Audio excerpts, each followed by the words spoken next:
Welcome to New Life Devotions, leaning into encouragement and taking our next steps in following Jesus.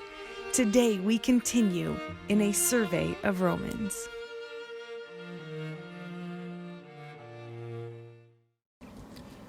Today we're going to be looking at Romans chapter 8, verse 31 and 32. This is Paul writing to the Roman people, and he asks two key questions, and we're going to talk about those questions. So let me read you the verse, and then let's talk about it. It says, "What shall we say about such wonderful things as these? If God is for us, who can ever be against us?" In verse 32 it says, "Since he did not spare even his own son, but gave him up for all of us, won't he also give us everything else?" So two key questions. What shall we say about these wonderful things? And won't he give us everything else? Those two key questions. Now, when you ask these questions, and sometimes you see this in the Bible, you'll see the word therefore. And my professor in college said, when you see the word therefore, you have to ask, what's it there for?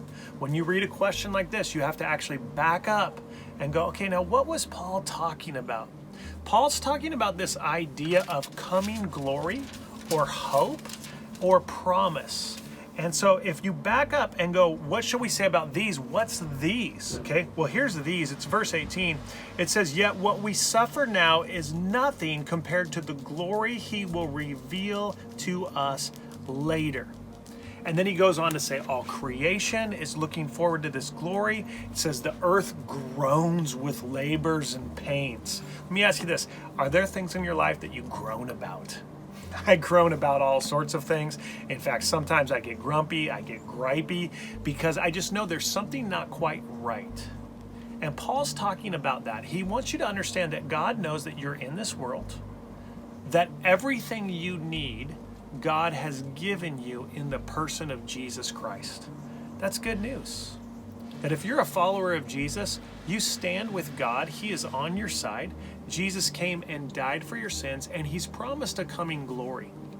This glory is that moment where God looks at you and says, "Well done, my good and faithful servant."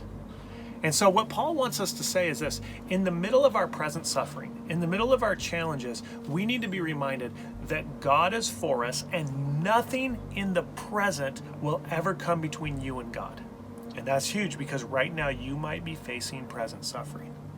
And if you're here and you're facing that, I want you to know Jesus is with you, and he is bigger than your present suffering. The second thing he wants you to know is this, is that he actually didn't remove you from that suffering. That he actually sent Jesus Christ to live in that suffering, and the purpose of that suffering is to grow. Now I want you to understand this, he didn't cause it. If you think God caused suffering, it makes God very cruel. What God does is he brings the best character and makes the best character in us in the middle of our suffering. Maybe you're here today and God is working something through you. I've had moments, probably like you, where I've cried out to God and said, "God, I can't handle this. This is too much." And what's interesting is in the suffering, I always won out. When I look back on the suffering, I always see that Christ was with me.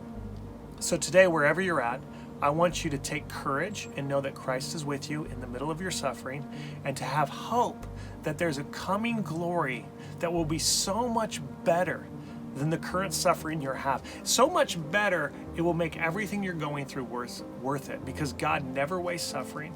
He always grows your character, and he always brings a better promise to you.